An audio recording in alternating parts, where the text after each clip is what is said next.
Nagbubukas ang pelikula sa isang flashback habang iniisip ng isang Norwegian na lalaki na nagngangalang Martin Hykered ang mga nakakakilabot na pangyayari nitong mga nakaraang araw. Siya at ang ilan sa kanyang mga kaibigan ay naglalakad sa kakahuyan kung saan nakakita sila ng isang kahon na puno ng ginto mula sa panahon ng World War II. Gayunpaman, ang mga bagay ay nagsimulang maging kakaiba agad nang ang isang grupo ng mga Nazi na zombie ay galit na umatake sa kanila. Ilang kaibigan ni Martin ang napatay habang nakagat naman siya sa braso. Sa takot na maging zombie, agad na kumilos si Martin at pinutol ang kanyang braso. Pagkatapos ay iniwan niya ang kahon para sa mga Nazi zombie at tumakas upang iligtas ang kanyang buhay. Sa kasalukuyang panahon, ang pagod na si Martin ay nasa loob ng kanyang sasakyan. Sa tingin niya ay tapos na ang buong kakaibang pagsubok dahil iniwan na niya ang lahat ng kayamanan, ngunit hindi niya alam na may isang gintong barya mula sa kahon na nasa ibabaw ng kanyang bulsa. Nang malapit na siyang magmaneho ay nahulog ang barya sa sahig. Sa oras din na yun ay lumitaw sa malapit ang pinuno ng Nazi zombies na si Herzog. Binasag ng malupit na commander ang bintana ng sasakyan at hinawakan si Martin, pagkatapos ay isang kawan ng mga zombie na sundalo ang nagsimulang pinalibutan ang lugar. Nagawa ni Martin na mapaandar ang kanyang sasakyan at inapakan ang accelerator, gayunpaman, mahigpit na kumapit si Herzog sa bintana habang paalis ang sasakyan. Nagmaneho sila papunta sa highway sa delikadong posisyon hanggang sa mapansin ni Martin ang isang truck na paparating mula sa kabilang panig. Bigla niyang inilapit ang kanyang sasakyan sa napakalaking truck dahilan para tumama doon ang mukha ni Herzog. Ang Nazi commander ay nalaglag mula sa kotse ni Martin ngunit ang kanyang naputol na braso ay nahulog sa loob ng kanyang sasakyan, pagkatapos ay itinapon ni Martin ang sinumpang gintong barya sa sahig at umalis. Sa kabilang banda, inihinto ng driver ang kanyang truck at bumaba upang suriin ang sitwasyon. Napansin niya ang walang malay na katawan ng isang lalaki na nakahiga sa malapit, ang kawawang driver pagkatapos ay desperado na sinusubukan na buhayin si Herzog. Ngunit ito ay naging dahilan upang ang Nazi commander ay muling mabuhay at sa oras na yun ay pinatay niya ang driver. Pagkatapos ay kinuha ni Herzog ang gintong barya na nasa tabi ng kalsada sa malapit. Kumpleto na ang kanyang kayamanan ngunit halatang hindi lang ito ang hinahangad niya. Samantala, ang epekto ng kawalan ng tulog sa wakas ay nagsimulang maramdaman ni Martin. Sinusubukan niyang hindi makatulog habang nagmamaneho ngunit sa huli ay nakatulog siya. Ito ay nagiging sanhi ng pagkawala ng kontrol ng kotse dahilan para bumangga sa isang tumpok ng nyebe sa gilid ng kalsada.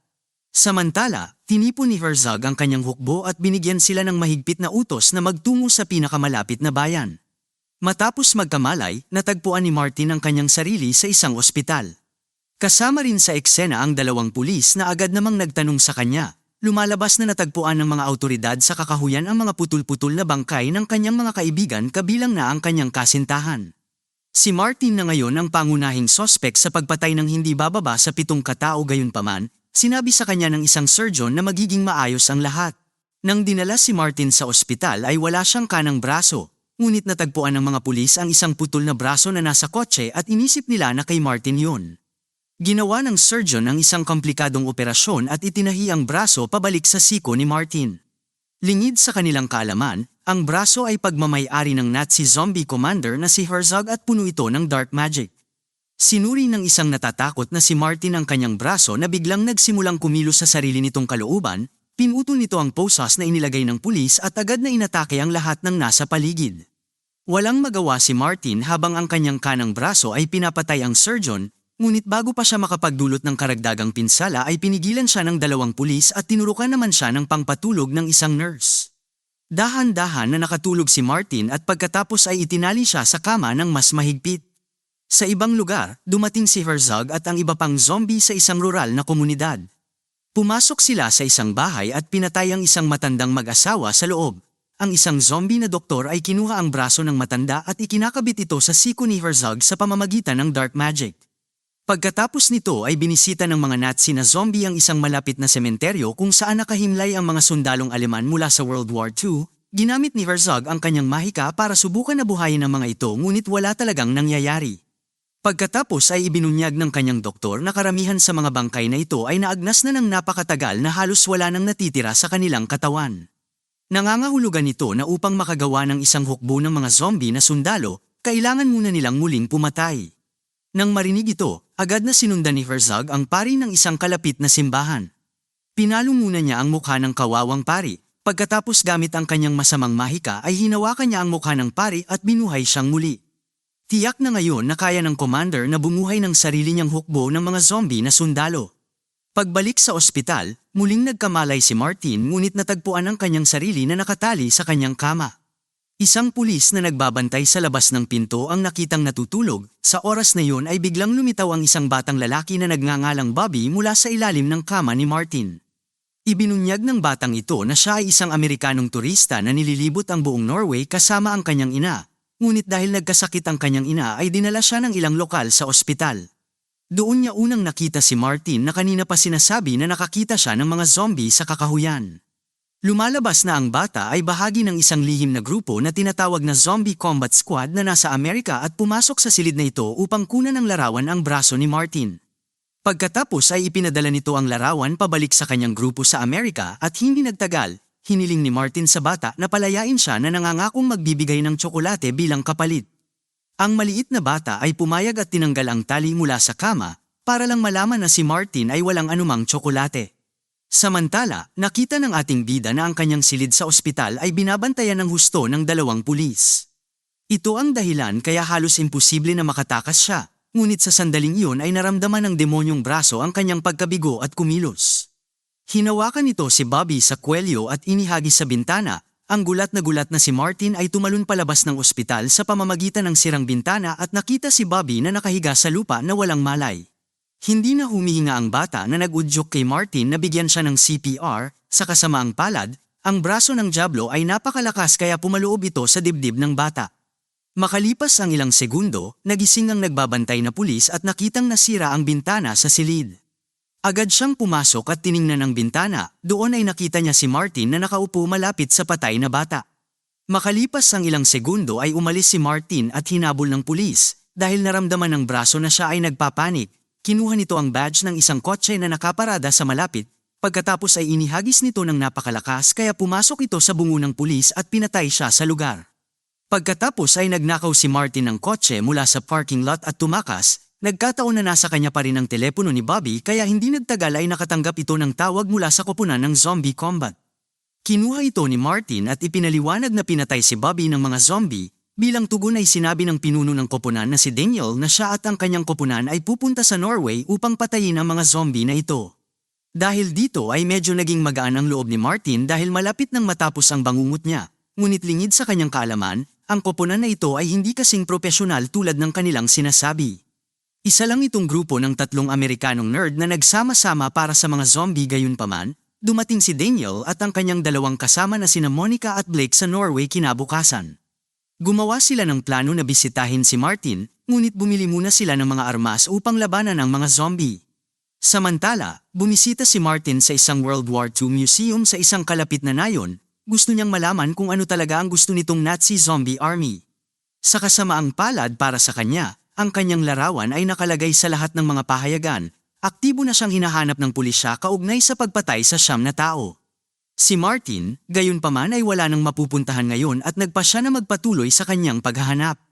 Pumasok siya sa museo at nakilala ang isang clerk ng souvenir shop na si Glenn Kenneth. Hiniling ni Martin na dalhin siya sa seksyon ng Nazi memorabilia ngunit sa kasamaang palad ay nakilala na siya ni Glenn mula sa mga artikulo sa pahayagan at halatang natatakot.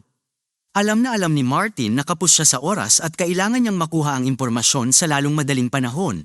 Kaya naman ginamit niya ang braso niyang may itim na mahika para takutin si Glenn at pilitin itong dalhin siya sa memorabilia section.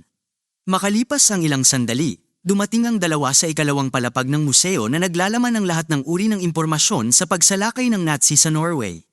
Sa wakas ay nabasa na ni Martin ang tungkol sa kasaysayan ni Herzog. Lumalabas na noong ikalawang digmaang pandaigdig ay sinabutahin ng bayan ng Talvik ang pananakop ng hukbong Nazi sa Norway.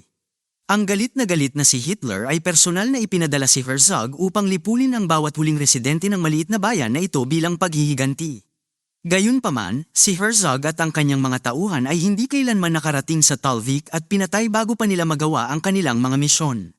Sa wakas ay napagtanto ni Martin na ang zombie na si Herzog at ang hukbo ng Nazi ay bumalik upang tapusin ang kanilang misyon. Sa oras na yun ay biglang narinig ni Martin at Glenn ang malalakas na hiyawan na nagmumula sa labas ng museo. Lumapit sila sa bintana at natakot nang makitang dumating na ang mga zombie, Walang awa nilang inaatake ang isang grupo ng mga turista na pumunta sa bayang ito at ang isang nakakakilabot na malawakan na pagpatay ang naganap. Kasunod ng pagdaloy ng dugo, inutusan ni Herzog ang kanyang mga sundalo na tumungo sa memorabilia section kung saan kasalukuyang nagtatago sina Martin at Glenn. Hindi nagtagal ay dumating sila sa silid at nagsimulang kumuha ng mga lumang armas na nakadisplay. Nakatakas sina Martin at Glenn sa kamatayan sa pamamagitan ng pagpapanggap ng mga manika na inilagay sa isang sulok gayunpaman, kasama na ngayon sa koleksyon ng armas ni Herzog ang tangke ng Tiger sa panahon ng World War II. Sa bawat oras na lumilipas, ang kanyang hukbo ay lumalaki at siya ay nagiging mahirap ng talunin. Matapos mawala ang mga zombie, sa wakas ay lumabas sa museo sina Glenn at Martin. Ang buong parking lot ay puno ng mga turista na pinatay ng mga Nazi ilang sandali lang ang nakalipas. Marami sa mga bangkay na ito ang muling nabuhay at nagsimulang salakayin ang dalawang lalaki. Sa kabutihang palad, kinokontrol ni Martin ang kanyang mahiwagang braso at madaling pinabagsak ang mga zombie. Pagkatapos ay hindi niya sinasadyang natuklasan na ang kanyang braso ay maaari ring buhayin at kontrolin ng mga patay, sinubukan niya ito sa bangkay ng isang turista at matagumpay na binuhay ito. Sa sandaling ito, dumating si Daniel at ang kanyang koponan saka pinatay ang zombie na binuhay ni Martin. Pagkatapos ay nagpakilala ang dalawang lalaki sa isa't isa at ipinakita ni Martin ang kanyang bagong natagpuang kapangyarihan sa pamamagitan ng muling pagbuhay sa patay na turista. Kasunod nito ay nagpulong ang koponan ng zombie combat na sina Martin at Glenn para talakayin ang susunod nilang gagawin. Ganap nilang alam na kulang sila at wala ding armas para makipaglaban sa malaking hukbo ng kaaway. Sa kabutihang palad, si Daniel ay nakabuo ng isang alternatibong plano na kinabibilangan ng paghingi ng tulong mula sa sinumpaang kaaway ni Herzog. Pagkatapos ay ipinahayag na ang pangkat ng Nazi na nagtungo sa Talvik noong ikalawang digmaang pandaigdig ay tinambangan at pinatay ng isang grupo ng mga sundalong Sobyet. Ang mga bangkay ng mga sundalong iyon ay nakaburol pa rin sa mga bundok na nakapalibot sa bayan. Kung mabubuhay muli ni Martin ang mga sundalong Sobyet na ito ay magkakaroon sila ng malaking puwersa upang labanan ang mga Nazi. Kaya naman sina Martin, Daniel at ang sidekick na turistang zombie ay kumilos na upang mahanap ang libingan ng mga sundalong Sobyet. Kinaumagahan, sina Monica, Blake at Glenn ay sinundan ng hukbo ng Nazi zombie. Sila ay patungo sa Talvik, ngunit kailangan muna nilang tumawid sa isang maliit na bahagi ng ilog, pagkatapos ay kinumbinsi ng dalawang babae si Glenn na kumilos bilang bitag para mapalabas ang ilan sa mga zombie. Plano nilang patayin ang mga sumusunod na kaaway gamit ang mga pipe bomb na ginawa nila mula sa kanilang mga supply. Di nagtagal, ginawa nila ang kanilang plano at ang lahat ay tila ganap na gumagana noong una. Pinasunod ni Glenn ang isang malaking bahagi ng hukbo ni Herzog sa ilog, pagkatapos ay pinasabog ng dalawang babae ang mga pangit na nilalang na ito. Ngunit ang kanilang tagumpay ay panandalian lamang dahil hinarap ni Herzog ang kanyang Tiger tank patungo sa kanila. Nagpaputok siya ng ilang mga pampasabog sa buong lugar kung saan nagtatago ang tatlo. Ang commander ng Nazi ay nagpatuloy sa kanyang paglalakbay na naniniwalang patay na ang kanyang mga kalaban. Sa ibang lugar ay natuklasan ni Daniel at Martin ang libingan ng mga puwersang Sobyet, pagkatapos ay binuhay ng ating bida ang buong tropa ng mga Russian zombie gamit ang kanyang mahiwagang kamay at nagsimula silang sumunod sa kanya. Kinaumagahan, narating ni Herzog at ng kanyang hukbo ng mga zombie ang inaantok na bayan ng Talvik. Handa na silang gawin ang kanilang pinakahihintay na paghihiganti nang biglang sumulpot si Martin. Sinigawan niya ang commander ng Nazi at sinabi na nailikas na nila ang mga tao sa bayan. Mas lalong nagalit si Herzog nang tawagin ni Martin ang sarili niyang hukbo ng mga zombie na mandirigmang Sobyet. Ito ang parehong mga sundalo na pumatay kay Herzog at sa kanyang mga tauhan sa pagtatapos ng World War II. Ngayon, nagkaharap na naman sila. Makalipas ang ilang segundo, ang lahat ng impyerno ay kumawala. Ang mga zombie mula sa magkabilang panig ay nagtatagpo sa gitnang lupain ng bayan. Maayos ang laban para kay Martin noong una. Ang kanyang hukbo ng mga zombie ay nag-araro sa maraming mga kaaway. Dumating din sa pinangyarihan sina Monica, Glenn at Blake na mahimalang nakaligtas sa pambobomba kahapon. Higit pa rito, ang pinuno ng mga sundalong Sobyet, si Teniente Stavarin ay nakipag-duel kay Herzog. Siya ay isang malaki, matipunong nilalang at marahas na binugbog ang Nazi commander. Ngunit nang malapit na niyang tapusin si Herzog, isang Nazi zombie ang bumulusok sa kanyang likod na may hawak na palakol. Nagbibigay ito kay Herzog ng sapat na oras upang mabawi ang kanyang lakas at tapusin si Stavarin minsan at para sa lahat. Matapos ang pangunahing tagumpay na ito, sa kalaunan ay nadaig ng mga Nazi ang mga zombie ng Russia. Pagkatapos ay hinimok ni Monica si Martin na patayin si Herzog, dahil ito lamang ang kanilang daan patungo sa tagumpay. Kaya, tumalon siya sa larangan ng digmaan upang labanan si Herzog ng mano-mano habang tinatangka naman ni Daniel na kontrolin ang tangke ng Tiger. Ngunit ang mga bagay ay talagang nakakakilabot para sa ating mga bayani dahil si Herzog ay nagpapatunay na sobra para kay Martin. Kalaunan ay napatay si Glenn sa pamamagitan ng isang palihim na pag-atake ng kutsilyo habang sina Monica at Blake ay nasa sukdulan din ng kamatayan habang pinalilibutan sila ng ilang zombie. Di nagtagal, si Herzog ay nakatayo sa ibabaw ng tangke ng Tiger na nakatingin sa nabugbog na si Martin. Lingid sa kaalaman ng sinuman, matagumpay na nakapasok si Daniel sa tangke. Nang malapit ng wakasan ng Nazi commander ang buhay ni Martin, direktang pinasabog ni Daniel ang tangke kay Herzog. Naging sanhi ito ng paglipad ng ulo ng zombie palayo sa mga bundok habang ang kanyang katawan ay bumagsak. Ngayong wala ng buhay si Herzog, ang kanyang hukbo ay namatay din at bumagsak sa lupa na nagligtas kina Monica at Blake sa tamang oras. Sa resulta ng labanan na ito ay napawalang sala si Martin sa mga kaso ng pagpatay, pagkatapos ay nagmaneho siya papunta sa simbahan kung saan inilibing ang kanyang kasintahan na si Hannah. Hinukay ni Martin ang kanyang bangkay at binuhay siya bilang isang zombie gamit ang kanyang mahiwagang kamay.